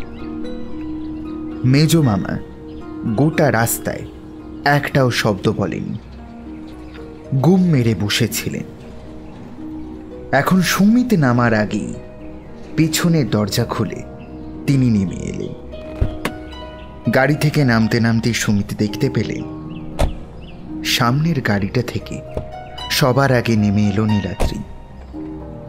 আজ ওর পরনে সাদামাটা পাজামা পাঞ্জাবি। বোঝাই যাচ্ছে তৈরি হয়ে বেরোনোর মতো সময় ওর হাতে ছিল না। তার পিছন পিছন নেমে এলো ছিপছিপে গড়নের এক তরুণী। তার কোলে বছর তিনেকের একটা বাচ্চা। স্পষ্টত এই ভদ্র মহিলাই মানসী, এবং কোলের ছেলেটা পিকলু। সুমিত কিচ্ছু বলার আগে মেজ মামা এগিয়ে গেলেন ওদের দিকে। সামান্য হেসে হাত জোর করে বললেন, নমস্কার, আমার নাম প্রেমেন্দ্রনাথ দেবনাথ, বরপেটায় থাকি। কাল আপনি যাকে দেখাতে গিয়েছিলেন সম্পর্কে আমি তার শ্বশুর হই, ওর ওয়াইফের মামা, কাজেই মামা তো শ্বশুরও বলতে পারেন। নীলাদ্রি যে রীতিমতো হকচকিয়ে গেছে সেটা ওর মুখ দেখেই বোঝা যায়। তারপর সামলে নিয়ে পাল্টা নমস্কার করল। আপনিও আসামে থাকেন? আমার বাড়ি গৌহাটিতে, মানে বাড়ি ঠিক নয়, ফ্ল্যাট বলা উচিত। এ হলো আমার স্ত্রী। নীলাদ্রিকে কথা শেষ করতে না দিয়েই মেজ মামা বললেন, মানসী, তাই তো? এই একটু আগেই আপনাদের কথা শুনছিলাম। আর এই নিশ্চয়ই পিকলু। পিকলু বাবু, তোমার সঙ্গে যে আমার একটু কথা আছে। ততক্ষণে সুমিত ওদের কাছে এসে দাঁড়িয়েছেন। টুবাইও এসে দাঁড়িয়েছে সুমিতের পাশে। নীলাদ্রি সুমিতের দিকে তাকিয়ে বলল, আমি তো কিছুই। দেখুন নীলাদ্রিবাবু, আপনার বাড়িতে আসার আইডিয়াটা আমার নয়। আমার মেজো মামার আপনার সঙ্গে কিছু কথা আছে। উনি বললেন আপনাদের সমস্যাটা সমাধান করতে গেলে আপনি যেখানে আছেন সেখানে আসতে হবে। আমি শুধু ওর সঙ্গে এসেছি বলতে পারেন। নীলাদ্রি যে অসম্ভব অবাক হয়েছে সেটা ওর মুখ দেখলেই বোঝা যায়। একবার ওদের তিনজনের দিকে তাকিয়েও বলল, আসুন আমার সঙ্গে। বাড়িটা একটু অদ্ভুত ধরনের। একেবারে বাইরে একটা লম্বাটে খোলা বারান্দা। আগেকার দিনে যাকে রোয়াক বলা হতো, তার পাশ দিয়ে এক সারি ঘর। এর মাঝামাঝি জায়গায় বিশাল একটা গেট, সেটা দিয়ে হাতি ঢুকে যেতে পারে। গেটটা দিয়ে ঢুকলে একটা অন্ধকার মতো পথ, সেটা পেরোলে গিয়ে পড়া যাবে একটা খোলা উঠোনে। তার চারিদিকে সারি সারি ঘর। আগেকার দিনে লোকেরা যে কেন এতগুলো করে ঘর বানাতো সেটা একটা রহস্য সুমিতের কাছে। উঠোনটা অবশ্য আগাছায় ভরা, বোঝাই যায় যত্ন করা হয় না। উঁচু বারান্দায় কয়েকটা কাঠের পুরনো চেয়ার রাখা, দড়িতে গামছা ঝুলছে, পায়রার ডাক শোনা যাচ্ছে। এত কাছেই যে এরকম একটা জমজমাট শহর রয়েছে এখানে বসে তা বোঝার উপায় নেই। এরকমই একটা কাঠের চেয়ারে ওদের বসতে দিয়ে নীলাদ্রি বলল, মানসী, একটু চায়ের ব্যবস্থা করতে বলবে? মেজো মামা তৎক্ষণাৎ হাত তুলে বললেন, তুমি কোথাও যেও না মা, তোমার সঙ্গেও আমার একটু কথা আছে। আমার সঙ্গে? হ্যাঁ, তোমার সঙ্গে। এই চেয়ারটায় বসো তুমি। সুমিত অবাক হয়ে মেজো মামার দিকে তাকালেন। হাসি খুশি আমোদে মানুষটিকে এরকম আদেশের সুরে কথা বলতেই শোনেননি তিনি কখনো। মানুষের কপালে ভাঁজ পড়ল। অচেনা লোকের কাছ থেকে এই রকম ব্যবহার পেতে সে অভ্যস্ত নয়, কিন্তু বয়স্ক একজন মানুষের মুখের উপর কিছু বলতেও পারছে না। পিকলু এতক্ষণের মধ্যে একটাও কথা বলেনি। মায়ের কোলে চুপ করেছিল আর এক দৃষ্টে তাকিয়েছিল ওদের দিকে। এখন মানুষই ওকে বসিয়ে দিল একটা চেয়ারে, নিজেও বসল ছেলের পাশে। বলুন, কি বলবেন? কি দেখছো পিকলু বাবু? তোমার গলায় ওটা কি? এটা একটা মালা, তুমি নেবে? না, ওটা বিচ্ছিরি, ওটা পচা দেখতে, তুমি ওটা পরো না। মালাটা তোমার ভালো লাগছে না? না, বললাম তো না। ঝাঁঝিয়ে উঠল পিকলু। কোনো বাচ্চাকে কখনো এইভাবে কথা বলতে শোনেননি সুমিত। মানসী অসম্ভব অবাক হয়ে বলল, এ কি পিকলু, তুমি এভাবে কথা বলছো কেন? ওই মালাটা ফেলে দিতে বলো, ওটা পচা, ওটা বাজে। মানসী আবার কিছু বলতে যাচ্ছিল, তার আগে হাত তুলে ওকে বারণ করলেন মেজো মামা। তার মুখে অদ্ভুত একটা হাসির রেখা। একই রকম মজাদার গলায় বললেন, রুমের মধ্যে তোমাকে কে ডেকেছিল পিকলু? বলবো না, আমার বন্ধুর কথা আমি তোমাকে বলবো কেন? আমি তোমাকে চিনি না, বাবা আমাকে অচেনা লোকের সঙ্গে কথা বলতে বারণ করেছে। এতক্ষণে সুমিতের খেয়াল হলো পিকলুর কথা শুনে তার অস্বস্তি হচ্ছিল কেন। পিকলুর গলায় কোনো সুর নেই। মানুষের কথার মধ্যে সুরের যে ওঠানামা থাকে সেটা নেই বলেই কেমন একটা যান্ত্রিক আর ধাতব শোনাচ্ছে গলাটা। আচ্ছা, বলতে হবে না তোমার বন্ধুর কথা। এটা বলো, তোমরা খুব মজা করেছিলে, খেলা করছিলে দুজনে? আমরা খেলা করি তো, একটু আগেও খেলছিলাম। তারপর বাবা আমাকে ধরে নিয়ে চলে এলো। একটু আগে কোথায় খেলছিলে তোমরা? ও তোমাকে ডেকে নিয়ে গিয়েছিল? ওই যে পিছনে পুকুর আছে ওইখানে। কিভাবে ডাকে তোমাকে তোমার বন্ধু? কানে কানে ডাকে, ফিস ফিস করে, তোমরা শুনতে পাবে না। বালিচাপড়িতে যেদিন ওকে জলার পাশ থেকে ডেকে এনেছিলাম, সেদিনও ও এই কথাটা বলেছিল। চাপা গলায় বলল নীলাদ্রি। মেজো মামা কথাটা শুনলেন, কিন্তু চোখ সরালেন না। এক দৃষ্টে তিনি তাকিয়ে রয়েছেন পিকলুর দিকে। তোমাকে জলের দিকে ডেকে নিয়ে যায়? হ্যাঁ তো, ও জলেই থাকে। তোমারও জলের মধ্যে থাকতে ইচ্ছে করে? মুখে কিছু না বলে মাথা ঝাঁকালো পিকলু। আজ সকালেও কি তোমাকেও জলের মধ্যে ডাকছিল? ডাকছিলই তো, ডেকে নিয়ে গেল পুকুরের কাছে, আমরা সেখানেই খেলছিলাম। তুমি আমাকে সেখানে নিয়ে যাবে? তাহলে আমরা একসঙ্গে খেলবো। না, নিয়ে যাব না, আমরা শুধু দুজনেই খেলবো। তোমার বন্ধুর সঙ্গে আমার খেলতে ইচ্ছে করছে যে। না, তুমি খেলবে না, আমি একা খেলবো। হঠাৎ চেয়ার ছেড়ে সোজা হয়ে দাঁড়ালেন মেজো মামা। তারপর পিকলুকে বললেন, চলো তোমার বন্ধুর সঙ্গে আলাপ করে আসি। এতক্ষণ এত বড় বাড়িটা একেবারে নিঝুম হয়েছিল, যেন আর কেউ এই বাড়িতে বাস করেই না। এখন হঠাৎ দোতলায় যাওয়ার সিঁড়িটার পাশের ঘর থেকে বেরিয়ে এলেন এক বয়স্ক ভদ্রলোক। তার পরনে লুঙ্গি আর ফতুয়া, মুখে কেমন একটা ভয়ের ছাপ। তার পিছনে একজন ভদ্রমহিলা, তার হাতে একটা থালার উপরে কয়েকটা কাপ সাজানো। একটুও দ্বিধা না করে মেজো মামা বললেন, আপনি বোধহয় নীলাদ্রির কাকা, তাই না? একটু ঘাবড়ে গিয়ে মাথা নাড়লেন ভদ্রলোক। আপনাদের বাড়িতে একটা পুকুর আছে না? পুকুর ছিল এককালে, এখন সেটা প্রায় মজে গেছে। এত বড় বাড়ির দেখভাল করার মতো অবস্থা আমাদের নয়। কথাটা বলার সময় যেভাবে তিনি আর চোখে নীলাদ্রির দিকে তাকালেন, তাতে বুঝতে অসুবিধা হলো না এর জন্য তিনি মনে মনে নীলাদ্রিকে দোষ দিয়ে থাকেন। নীলাদ্রি অবশ্য ভুরু কুঁচকে তাকিয়ে রয়েছে মেজো মামার দিকে, সে ব্যাপারটা খেয়াল করল না।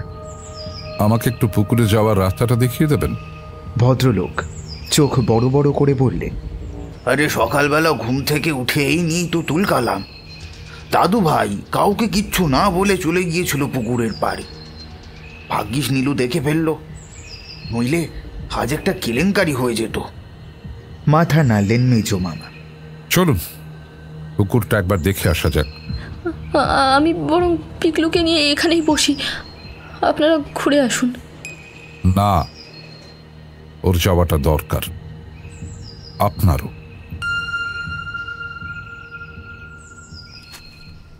বাড়ির পেছনটা সত্যি অব্যবহারে একেবারে জঙ্গল। অনেকটা জমি ঝোপঝাড়ে আর বড় বড় গাছে ঢাকা। তার মধ্যে দিয়ে একটা ইঁট দিয়ে বাঁধানো রাস্তা ঘাট পর্যন্ত গিয়েছে, তাতেও শ্যাওলা। নীলাদ্রির কাকা আগে আগে চললেন, তাকে অনুসরণ করে বাকিরাও ঘাটে গিয়ে পৌঁছালো। সকালে আকাশটা বেশ পরিষ্কার ছিল, এখন মেঘ করে আসছে। জায়গাটা তাই একটু অন্ধকার। ঘাট অবশ্য না নেই, এখন একেবারেই নষ্ট হয়ে গিয়েছে সেটা। ভাঙা ইটের পাঁজা বলে মনে হয় সেটাকে। একেবারে উপরের ধাপটায় গিয়ে দাঁড়িয়ে পড়লেন ভদ্রলোক। তারপর বললেন, আর যাবেন না, হঠাৎ যদি ভেঙে পড়ে। কথাটা মিথ্যে নয়, তাছাড়া খুব শ্যাওলা হয়ে আছে ধাপে ধাপে। পুকুরটা এককালে বিশাল ছিল, এখন তার অনেকটাই ঝোপে ঝাড়ে ঢেকে গিয়েছে। মাঝখানে যেটুকু জায়গায় জল আছে সেখানেও ঘন সবুজ পানা। ভর দুপুরে মশা ভনভন করছে।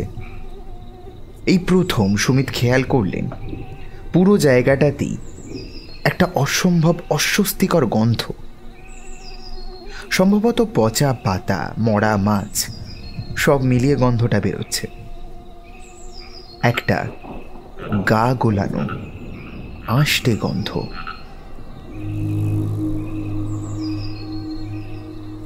হঠাৎ সুমিতের মনে পড়ল হিমাদ্রি বালিচাপড়ির বাড়িতে এই গন্ধটাই পেয়েছিলেন। নীলাদ্রিও পেয়েছিল ওর গৌহাটির ফ্ল্যাটে। আপনারা এখানেই দাঁড়ান, শক্ত গলায় বললেন মেজো মামা। তারপর দৃঢ় পায়ে নেমে গেলেন পিছল ধাপগুলো বেয়ে। ঘাটের একেবারে শেষ ধাপে গিয়ে দাঁড়ালেন তিনি। আর ঠিক তখনই একটা আশ্চর্য কাণ্ড ঘটল। পানায় ঢাকা পুকুরের জল হঠাৎ নড়ে উঠল। ছোট ছোট ঢেউ উঠছে, ঠিক যেন সবুজ পচা জলের নিচে কোনো এক প্রকাণ্ড প্রাগৈতিহাসিক জন্তু হঠাৎ নড়াচড়া করতে শুরু করেছে। তার সঙ্গে পাল্লা দিয়ে বেড়ে চলেছে সেই আষ্টে গন্ধটা। দম বন্ধ হয়ে আসছে সবার। সুমিত দ্রুত পকেট থেকে রুমাল বের করে নাকে চেপে ধরলেন। এই গন্ধ সহ্য করা তার পক্ষে অসম্ভব। পরক্ষণে সুমিতের চোখ দুটো বিস্ফারিত হয়ে গেল। নীলাদ্রি চেঁচিয়ে উঠল, আবার আবার সেরকম হচ্ছে মানসী? বালিচাপড়িতে ঠিক এইরকম হয়েছিল ডাক্তারবাবু। জলের মাঝখানে একটা আবর্ত তৈরি হয়েছে, গোল হয়ে ঘুরছে জল, আর তার ঠিক মাঝখানে একটা গহ্বর তৈরি হচ্ছে। আবছা একটা শোঁ শব্দ শোনা যাচ্ছে, যেন চারপাশের হাওয়া সেই গহ্বরের মধ্যে ঢুকে চলেছে। স্থির জলে ভেসে থাকা পাতাগুলো এবার গোল হয়ে ঘুরতে ঘুরতে এগিয়ে যাচ্ছে সেই আবর্তের কেন্দ্রের দিকে। পুকুর পাড়ের গাছগুলোর ডাল ঝুঁকে পড়ছে সেই দিকে, যেন কোনো অলক্ষ্য আকর্ষণ তাদের প্রাণপণে টানছে এই ঘূর্ণির দিকে। ওই দেখো, ওই দেখো, ও আবার আমাকে খেলতে ডাকছে। পিকলুর গলা অসম্ভব ধারালো, যেন কান ছিঁড়ে যাবে সবার। মায়ের কোলে পাগলের মতো ছটফট করছে ও নিচে নামার জন্য। ওকে ছাড়বেন না, ধরে রাখুন, সাবধান। আপনারা চলে যান এখান থেকে, আমরা তো ভালোই ছিলাম। কেন এলেন আপনারা? চলে যান বলছি। সুমিত স্তম্ভিত হয়ে গেলেন। এটা মানসীর গলা। কোনো ভদ্র মহিলা কখনো এভাবে কথা বলে না। একটু আগেই মানসী যখন কথা বলছিল তখনও তার গলা একেবারে অন্যরকম ছিল। নীলাদ্রিও যেন হতভম্ব হয়ে গেছে। চাপা গলায় বলল, এভাবে কথা বলছো কেন মানসী? কি হয়েছে তোমার? তুমি আমাকে জিজ্ঞেস না করে এদের ডেকে এনেছো কেন? কারা এরা? আমরা কি পাগল হয়ে গিয়েছি যে তুমি সাইকিয়াট্রিস্ট ডেকে এনেছো? এটা পেশেন্টদের খুবই বাঁধা বলে। অধিকাংশ মানুষ মানসিক স্বাস্থ্যের ব্যাপারটা বুঝতেই পারেন না, ফলে সাধারণভাবে তারা সাইকিয়াট্রিস্টকে পাগলের ডাক্তার বলেই মনে করেন। অনিচ্ছুক রোগীর মুখ থেকে এই কথাটা শুনতে সুমিত অভ্যস্ত, কিন্তু মানসী সেভাবে বলছে না। ওর কথার মধ্যে যেন একটা লেলিহান রাগ ফুঁসে উঠছে। আর এরা কারা? মানসীর আঙুল ঘুরে গেছে মেজো মামার দিকে। চেনা নেই, জানা নেই, গায়ে পড়ে একেবারে ঘরে ঢুকে বসে আছে। এদেরও কি তুমি ডেকে এনেছো? অদ্ভুত লোকজন সব। তীব্র বিরক্তি আর ঘৃণায় মানসীর সুন্দর মুখটা বিকৃত হয়ে গেছে। ওকে এখন কেমন অন্যরকম দেখাচ্ছে। আশ্চর্য ব্যাপার হলো, মেজো মামা একবার ওই দিকে ফিরে তাকাননি এতক্ষণের মধ্যে। মানসী যে ক্রমাগত তাকে অপমান করে চলেছে তা যেন তার কানেই ঢুকছে না। এক দৃষ্টে তিনি তাকিয়েছিলেন জলের দিকে। এবার আচমকা ঘুরে দাঁড়িয়ে বললেন, এখানেই কোথাও আছে, এই বাড়িতেই। টুবাই এতক্ষণ একটাও কথা বলেনি। এবার সে মাথা ঝাঁকালো। হ্যাঁ বাবা, এই বাড়িতেই আছে। আপনাদের জিনিসপত্র কোথায় রেখেছেন নীলাদ্রিবাবু? আমাদের জিনিসপত্র? হ্যাঁ, আপনাদের জিনিসপত্র যা আপনারা গৌহাটি থেকে ডাক্তার দেখাতে আসার সময় নিয়ে এসেছিলেন, সেগুলো কোথায়? আমাদের ঘরেই আছে। সেগুলো আমি একবার দেখব। মিনিমাম সভ্যতা ভদ্রতার জ্ঞান নেই আপনাদের?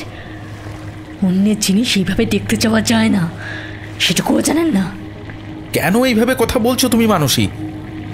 ওরা আমাদের হেল্প করতে চাইছেন আর তুমি... আমরা তো এদের হেল্প চাইনি। এরা যে চুরি করে পালাবে না তার কোনো গ্যারেন্টি তুমি দিতে পারো? তুমি কি সত্যি পাগল হয়ে গেলে মানসী? ইনি একজন doctor. Bloody fool, shut your mouth up. কোন ডাক্তার এইভাবে রোগীর বাড়িতে দৌড়ে আসে? সুমিত আর থাকতে পারলেন না।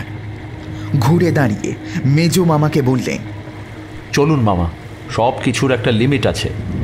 কাম অন সুমিত, এখন মান অপমানের সময় নয়। এরা জ্ঞানে নেই, দে আর পজেসড। এরা জানি না এরা কি বলছে। তাড়াতাড়ি এসো আমার সঙ্গে, এরপর ভয়ঙ্কর বিপদ ঘটে যাবে। সেই শ্যাওলা ঢাকা রাস্তাটা দিয়ে প্রায় ছুটতে লাগলেন মেজো মামা। সবার আগে তার পিছু নিল মানসী, তার কোলে পিকলু। যে কোনো মুহূর্তে দুজনেই আছড়ে পড়তে পারে, সেদিকে যেন তার খেয়ালই নেই। ভাঙা ভাঙা গলায় গর্জন করে চলেছে মানসী, আমার একটা জিনিসও হাত দিবি না তুই, তোর হাত আমি ছেড়ে নেব। অসহ্য দৃশ্যটার দিকে অসহায়ভাবে তাকিয়েছিল নীলাদ্রি। আচমকা সুমিতের দিকে ঘুরে তাকিয়ে বলল, এসব কি হচ্ছে ডাক্তারবাবু?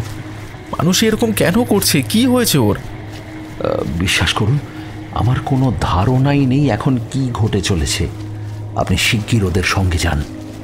বিদ্যুৎ বেগে ওদের পিছু নিল নীলাদ্রি। তার পিছনে দৌড়লেন সুমিত। বহু বছরের মধ্যে এইরকম ঊর্ধ্বশ্বাসে ছুটতে হয়নি সুমিতকে। রাস্তাটা অসম্ভব পিচ্ছিল, বারবার পা পিছলে যাচ্ছে। এখানে আছাড় খেলে হাড়গোড় ভাঙবেই। ইতিমধ্যেই বারান্দায় উঠে গেছেন মেজো মামা। চোখ দুটো লাল হয়ে উঠেছে। চাপা গলায় বলে উঠলেন, কোন ঘর নীলাদ্রিবাবু? কোন ঘরে আছে আপনাদের জিনিসপত্র? নীলাদ্রি যেন একেবারে হতভম্ব হয়ে গিয়েছে। বোকাটে গলায় বলল, সেগুলো নিয়ে কি করবেন আপনি? বলছি তার আগে জিনিসগুলো একবার দেখবো, কুইক।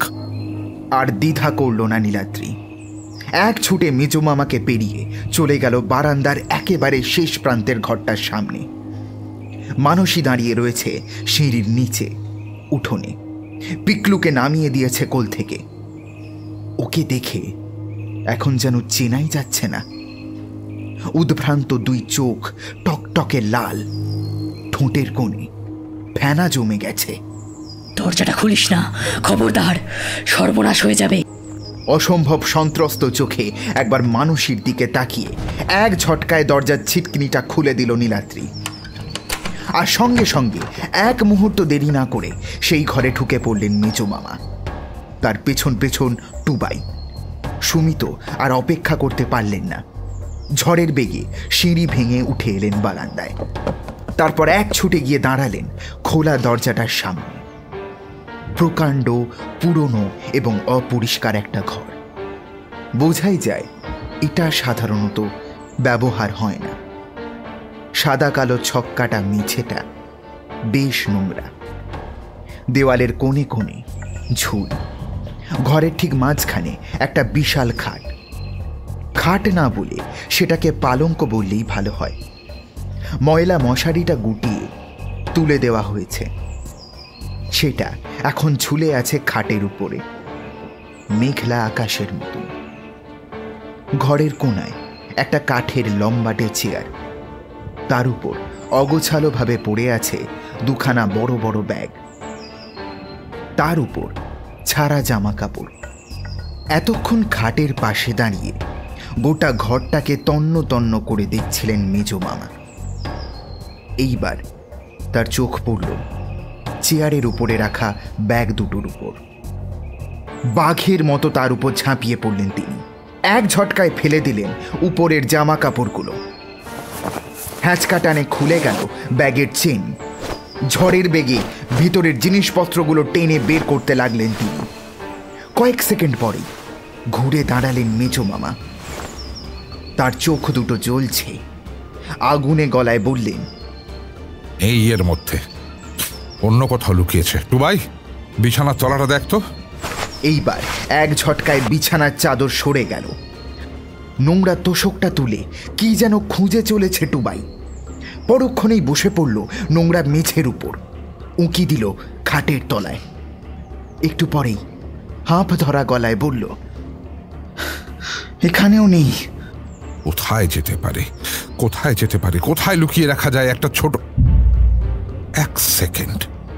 থমকে দাঁড়ালেন মেজো মামা। তারপর নীলাদ্রির দিকে ফিরে দাঁড়িয়ে বললেন, মানসীর কোনো হ্যান্ডব্যাগ নেই? আছে তো, ওর কাছেই আছে বোধহয়। ঘর থেকে ছিটকে বেরিয়ে এলেন মেজো মামা। দ্রুত সরে দাঁড়িয়ে তাকে জায়গা করে দিলেন সুমিত। সিঁড়ির কাছে দাঁড়িয়ে রয়েছে মানসী। আহত বাঘিনীর রুদ্র রূপ যেন, চোখ দুটো জ্বলছে, দাঁতে দাঁত ঘষছে ও। পিকলু দাঁড়িয়ে রয়েছে ওর সামনে। সত্যি ওর কাঁধে একটা ছোট ব্যাগ আছে, যেরকম ব্যাগের মধ্যে মেয়েরা টুকিটাকি জিনিস রাখে, ঠিক সেরকম। ব্যাগটা আমাকে দাও মানসী। দেব না। ওটা আমাকে দাও। পায়ে পায়ে মানসীর দিকে এগিয়ে যাচ্ছেন মেজো মামা। কাছে আসবি না, চোখ চোখ খুবলে নেব তোর। ব্যাগটা আমাকে দাও। ব্যাগটা দাও মানসী, উনি চাইছেন। তুই মাঝখানে কথা বলছিস কেন? এই লোকটা চোর, আমার ব্যাগ নিয়ে পালিয়ে যাবে। ওই মালাটা ফেলে দিতে বলো, ওটা পচা, ওটা বাজে। পায়ে পায়ে মানসীর দিকে এগিয়ে যাচ্ছেন মেজো মামা। উঠোনে নামার সিঁড়িটার দিকে পিছিয়ে যাচ্ছে মানসী। হঠাৎ প্রচন্ড জোরে ধমক দিয়ে উঠলেন মেজো মামা। ব্যাগটা দিতে বলছি, কানে যাচ্ছে না? অসম্ভব চমকে উঠে আরো এক পা পিছিয়ে গেল মানসী, আর তৎক্ষণাৎ পা পিছলে গেল ওর। ঠিক পিছনেই যে সিঁড়ি, সেটা ও খেয়াল করেনি। মানসী সাবধান! চেঁচিয়ে উঠল নীলাদ্রি। বাঘের ক্ষিপ্রতায় ছিটকে গেলেন মেজো মামা। বাঁ হাত দিয়ে চেপে ধরলেন মানসীর একটা হাত, অন্য হাতে ছিনিয়ে নিলেন ওর কাঁধের ব্যাগটা। স্ট্র্যাপ দুটো ছিঁড়ে গেল এক ঝটকায়। পড়তে পড়তে বেঁচে গেল মানসী। হাতের আর এক ঝটকায় ওকে সিঁড়ির উপর বসিয়ে দিলেন মেজো মামা। তারপর ঘুরে দাঁড়িয়ে ব্যাগের চেনটা খুলে ফেললেন। বারান্দার উপর আছড়ে পড়ল এক রাশ জিনিস। টুবাই আর মেজো মামা হুমড়ি খেয়ে পড়লেন জিনিসগুলোর উপরে। সুমিতে দ্রুত পায়ে এসে দাঁড়ালেন ওদের পাশে। খুবই সাধারণ মেয়েলি জিনিসপত্র, যেমন থাকে অধিকাংশ মেয়ের ব্যাগে। কাজল, লিপস্টিক, ছোটখাটো গয়না, খুদে আয়না, পেপার ব্যাগ, বই, মোবাইল, ইয়ার প্লাগ। অধৈর্য হয়ে সেগুলোকে সরিয়ে দিলেন মেজো মামা। তারপর কেমন যেন একটা অদ্ভুত ফাঁকা গলায় বললেন, নেই তো। কয়েক সেকেন্ড তীক্ষ্ণ চোখে জিনিসগুলোর দিকে তাকিয়ে থেকে আচমকা বাবার হাত থেকে ব্যাগটা ছিনিয়ে নিল টুবাই। হাত ঢুকিয়ে দিল ওর মধ্যে। এইবার উজ্জ্বল হয়ে উঠল ওর চোখ মুখ। আস্তে আস্তে বের করে আনলো হাতটা। ওর হাতের মুঠোয় এখন ছোট্ট একটা চামড়ার থলি। খুব পুরনো সেটা। স্যাঁতস্যাঁতে চামড়াটা ফাটা ফাটা হয়ে গিয়েছে। মুখটা একটা দড়ি দিয়ে সযত্নে বন্ধ করা। ছেলের হাত থেকে সাবধানে থলিটা নিজের হাতে নিলেন মেজো মামা। তারপর ধরা গলায় বললেন, তোর হাতটা দেখি টুবাই। ডান হাতটা মেলে ধরল টুবাই। এখন সেটা ভিজে গেছে, ভিজে একদম সপ সপ করছে। এইবার সুমিত খেয়াল করলেন অসহ্য আষ্টে গন্ধে ভরে যাচ্ছে গোটা জায়গাটা। আস্তে আস্তে উঠে দাঁড়ালেন মেজো মামা। স্থির চোখে কিছুক্ষণ থলেটার দিকে তাকিয়ে থেকে বললেন, নীলাদ্রি, উঠোনে একটা আগুন জ্বালাও। দেশলাই আছে তোমার কাছে? সুমিত, দেখো তো শুকনো কাঠকুটো পাও কিনা। এটা কি মেজো মামা? কথা বলতে গিয়ে সুমিত বুঝলেন তার গলা শুকিয়ে গেছে। বাকের জান। সুমিতের সারা শরীর একবার শিউরে উঠল। নীলাদ্রি যেন স্তম্ভিত। তাড়াতাড়ি করো সুমিত, তাড়াতাড়ি। দুটো ভাঙা ডাল জোগাড় করতে পারছো না? আপনি কি এটাকে পুড়িয়ে দেবেন? দিতেই হবে। বাঘ হলো জলের রাজা।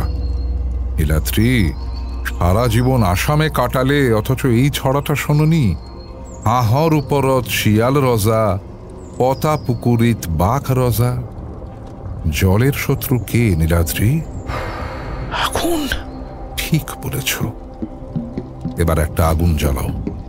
মিনিট দুয়েকের মধ্যে শুকনো ডালপালা আর পাতা জোগাড় করে একটা ছোট খাটো অগ্নিকুণ্ড তৈরি করে ফেললেন সুমিত আর নীলাদ্রি। মেঘে মেঘে অন্ধকার হয়ে আসছে আকাশ। মেজো মামা ক্রমাগত বলে চলেছেন, তাড়াতাড়ি তাড়াতাড়ি, আরো তাড়াতাড়ি, বৃষ্টি নেমে গেলে সর্বনাশ হয়ে যাবে। ধু ধু করে জ্বলে উঠল আগুন। এইবার তার পাশে এসে দাঁড়ালেন মেজো মামা। মুখের প্রতিটি রেখা যেন শক্ত হয়ে গিয়েছে তার। রুদ্রাক্ষের মালাটা ললাটে স্পর্শ করে মন্দ্র কণ্ঠে একবার শুধু বললেন, স্বাহা। তারপর আগুনের পাশে হাঁটু গেড়ে বসে খুব সাবধানে থলেটাকে রেখে দিলেন অগ্নিকুণ্ডের একেবারে কেন্দ্রে। ঠিক সঙ্গে সঙ্গে একটা অদ্ভুত শব্দ শুরু হলো। প্রকাণ্ড কোনো হাঁড়িতে যেন জল ফুটছে। টকবক টকবক শব্দ হচ্ছে প্রচণ্ড জোরে, আর তারই সঙ্গে তীব্র পচা আষ্টে গন্ধে ভরে যাচ্ছে উঠোনটা। হাওয়া নেই, অথচ নড়তে শুরু করেছে গাছপালার মাথা। যেন উপর আকাশে বয়ে যাচ্ছে ভয়ঙ্কর ঝড়। পুরনো হাড় জিরজিরে বাড়িটা যেন থরথর করে কাঁপছে। জলের অপদেবতা যেন ছটফট করছে পবিত্র অগ্নিদেবতার করাল গ্রাসের মধ্যে।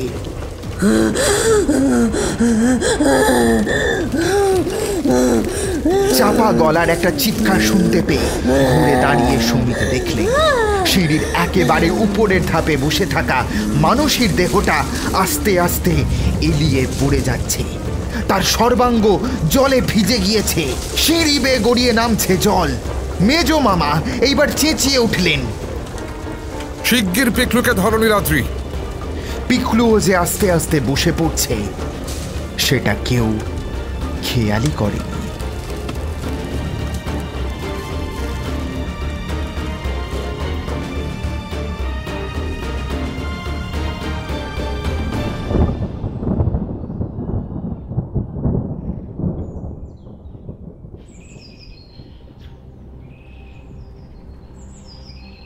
তোমাদের বালিচাপড়ির বাড়ির পেছনে জলাটা থেকেই যে বাঘ পিকলুর পিছু নিয়েছিল তাতে কোনো সন্দেহ নেই। বাঘ এরকমই করে থাকে। প্রথমে তার লক্ষ্য থাকে শিশুরা, তারপর সে অধিকার করে নেয় সেই শিশুর পিতা বা মাতা যে কোনো একজনের মন। ক্রমে শিকারের দেহ থেকে রসদ সংগ্রহ করে সে। একসময় সেই দেহের প্রয়োজন ফুরিয়ে যায় তার, তখন সেই দেহটাকে সে মেরে ফেলে, জলে ডুবিয়ে মারে, তারপর পুঁতে দেয় পাঁকের মধ্যে। তারপর শিকারের রূপ ধারণ করে তার জায়গায় বাঁচতে আরম্ভ করে সে। একে একে বাঘের শিকার হতে থাকে পরিবারের অন্যেরা। মানুষের জন্যেও সেই ভবিতব্যই অপেক্ষা করেছিল, জলার পাঁক। মানুষের সমস্ত শরীর একবার যেন শিউরে উঠল। আর লজ্জা না করে ও একটু সরে বসল নীলাদ্রির দিকে। পুরনো চেয়ারগুলোর উপর বসেছেন সকলে। চা এসেছে। মানুষই অজ্ঞান হয়ে গিয়েছিল। চোখে মুখে জল ছিটিয়ে বহু কষ্টে জ্ঞান ফেরাতে হয়েছে ওর। চেয়ারে উঠে বসতেও অসম্ভব কষ্ট হচ্ছিল। ওর কোলে শুয়ে রয়েছে পিকলু। চামড়ার থলিটা পুড়ে ছাই হয়ে গিয়েছে। সেই ছাইটুকুও একটা রুমালের মধ্যে সযত্নে তুলে নিয়েছেন মেজ মামা। এখান থেকে সরাসরি গঙ্গায় যাবেন তিনি এই রুমাল ফেলে দিতে, এটা তিনি বলে দিয়েছেন সুমিতকে। আসলে নীলাদ্রি খুব ছোটবেলায় গ্রাম থেকে চলে এসেছিল বলে বাকের কথা জানত না। নইলে আসামের প্রচলিত লোককথায় সবচাইতে ভয়ঙ্কর অপদেবতা হিসেবে চিরকাল কুখ্যাত হয়ে রয়েছে বাক। জলের অপদেবতা, জল দিয়ে গড়া তার আত্মা, তার দেহ সে তৈরি করে নেয় মানুষের দেহ থেকে উপাদান সংগ্রহ করে। আর কয়েকটা দিন দেরি হলেই পিকলু বা মানুষই কাউকেই বাঁচানো যেত না। দেহ যদি পুরোপুরি বাকের অধিকারে চলে যেত, তাহলে এই চামড়ার থলি পুড়িয়ে ফেললে ওদের শরীরও পুড়ে ছাই হয়ে যেত। কি ভয়ঙ্কর! ওই চামড়ার থলিতেই থাকে বাকের জান, তার আত্মা। মানুষই নিজের অজান্তে বাকেরই আদেশে এই থলি লুকিয়ে রেখেছিল নিজের ব্যাগে। শেষ মুহূর্ত পর্যন্ত আমার সঙ্গে লড়ে গেছে মানুষই, যাতে ওই থলিটা বাঁচানো যায়। ভাবতেই পারছি না আমি আপনার সঙ্গে। মানুষের গলা থরথর করে কাঁপছে, অসম্ভব রুগ্ন আর দুর্বল দেখাচ্ছে ওকে। তুমি না, তোমার ভিতরে লুকিয়ে বসে বাক লড়ে যাচ্ছিল নিজেকে বাঁচানোর জন্য। তোমার মুখ দিয়ে চিৎকার করছিল বাক, যাতে আমাকে তাড়িয়ে দেওয়া যায়। তার মানে কতটা শক্তি এই কদিনই সঞ্চয় করে ফেলেছিল। নীলাদ্রির কাকা শিউরে উঠে বললেন, ওহ, ভাবা যায় না। বাকের শক্তি সম্পর্কে আপনাদের ধারণা নেই। শুধু ভাবুন, আগুন জ্বালানোর মুহূর্তে কিরকম মেঘ করে এসেছিল। বাকের উদ্দেশ্য ছিল বৃষ্টি নামানো। মানুষের শরীরে একবার থাবা বসাতে পারলে বাকের শক্তি ঝড়ের বেগে বাড়তে থাকে, এতটাই যে প্রয়োজনে বৃষ্টি নামাতে পারে সে। জলের রাজা? ঠিক তাই। মাথা নাড়লেন মেজ মামা। প্রকৃতিও তখন বাকের প্রভুত্ব মেনে নিতে বাধ্য হয়। আর এখন দেখুন, বলে আকাশের দিকে আঙুল তুলে ধরলেন। দ্রুত কেটে যাচ্ছে মেঘ, দেখা দিচ্ছে নীল আকাশ। উঠোনে সবুজ ঝোপঝাড়ে এসে পড়ছে সোনালি রোদ্দুর। ভাগ্যিস ডক্টর চক্রবর্তীর কাছে আসার কথা মনে হয়েছিল তোমার। নীলাদ্রির দিকে তাকিয়ে ফিকে হাসলো মানুষই। ভাগ্যিস মেজমামা ঠিক তখনই কলকাতায় এলেন। অনেকক্ষণ পর হাসি ফুটছে সুমিতের মুখেও। এই যে পিকলু বাবু, কলকাতায় কি কি দেখলে গো? এইবার ধর্মর করে উঠে বসলো পিকলু। মায়ের কোলে মাথা রেখে নির্জীব হয়ে শুয়েছিল এতক্ষণ। এখন ঠোঁট উল্টে বলল, কোথায় দেখলাম? কোথাও নিয়ে যাচ্ছে না বাবা। সে কি গো, তুমি মনুমেন্ট দেখোনি? চিড়িয়াখানায় গিয়ে জিরাফ দেখা হয়নি? হ্যাঁ, সে যে ওই দোতলার জানলা পর্যন্ত লম্বা। হ্যাঁ, চলো চলো, গাড়ি তো দাঁড়িয়েই রয়েছে। আমরা আজ জিরাফ দেখতে যাব।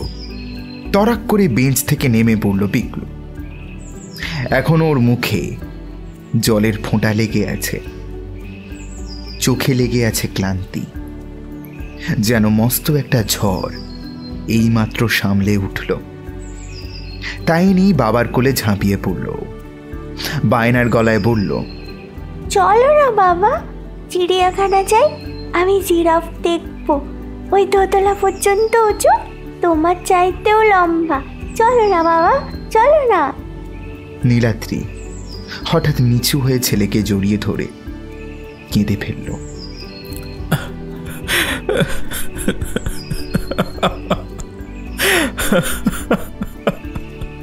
আস্তে আস্তে উঠে দাঁড়ালেন মেজ মামা। তার কপালে ঘাম। বিনা যুদ্ধে এই জয় আসেনি, এখন বোঝা যাচ্ছে। আসি তাহলে, ভালো থেকো তোমরা। বরপেটার কাছে থাকি আমি, গ্রামের লোক। এবার একদিন চলে এসো সবাই মিলে। হাসি মুখে বললেন তিনি। নীলাদ্রি চোখ মুছতে মুছতে উঠে দাঁড়ালো। তারপর হঠাৎ একটা প্রণাম করে বসলো তার পায়ে। মানুষীও তাড়াতাড়ি এগিয়ে প্রণাম করল, ধরা গলায় বলল, আপনি আজ আমাদের বাঁচালেন। খারাপ কিছু যদি বলে থাকি ক্ষমা করে দেবেন।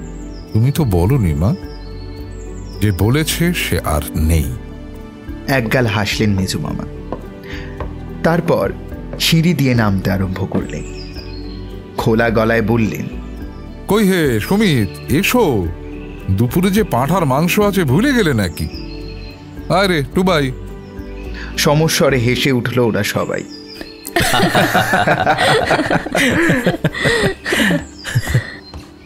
সিঁড়ি থেকে নেমে হঠাৎ থমকে দাঁড়ালেন মেজো মামা। ফিরে দাঁড়িয়ে বললেন, তবে একটা কথা মনে রেখো, এটা একটা বিচ্ছিন্ন ঘটনা, এক ভয়ঙ্কর অপদেবতার আক্রমণ। নেহাত দুর্ভাগ্য ভেবে ভুলে যেও। তাই বলে কখনো যদি সত্যিই মনের ব্যামো হয়, ডাক্তার দেখাতে ভুলো না। ওটাই কিন্তু আসল চিকিৎসা। আসি তাহলে।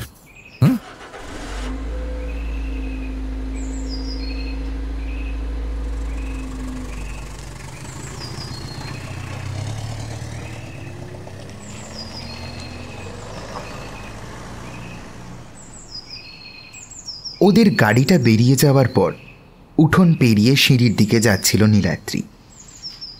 পিকলুকে নিয়ে মানুষই ঢুকেছে নিজের ঘরে। ভয়ঙ্কর একটা ঝড় বয়ে গিয়েছে ওদের মন আর শরীরের উপর দিয়ে। এইবার একটু বিশ্রাম না নিলেই নয়। হঠাৎ একটা দৃশ্য দেখে থমকে দাঁড়ালো নীলাদ্রি। সিঁড়ির বাঁ দিকের কোণায় একেবারে উপরের ধাপে, যেখানে মানুষই অজ্ঞান হয়ে গিয়েছিল, সেই জায়গাটা এখনো ভিজে। সেই জায়গাটায় এখনো জল জমে রয়েছে, ফোঁটা ফোঁটা। আর সেই জলের ফোঁটাগুলো খুব আস্তে আস্তে এগিয়ে চলেছে পরস্পরের দিকে।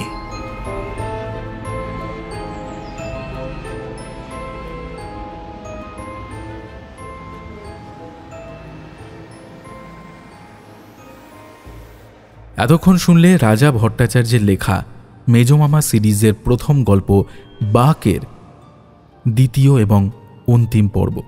কেমন লাগলো আমাদের আজকের গল্পটা জানিয়ে দিও নিচের কমেন্ট বক্সে। আর অবশ্যই আমাদের সাবস্ক্রাইব করতে ভুলো না। আজকের গল্প পাঠে ছিল রক্তিম, মেজোমামার চরিত্রে রাজা ভট্টাচার্য, অন্যান্য চরিত্রে আমি রণদীপ, ইন্দ্রনীল, বর্ণিশা, স্মিতা, রিতম, অস্মিতা এবং রক্তিম।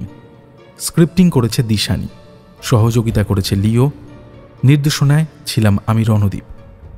শব্দগ্রহণ এবং আবহ সৃষ্টি করেছে ঋদ্ধি, পোস্টার সুজয় গুপ্ত। তাহলে আজকের মতো গুড নাইট, দেখা হচ্ছে সামনের সপ্তাহে। ততদিন ভালো থেকো, ভয়ে থেকো।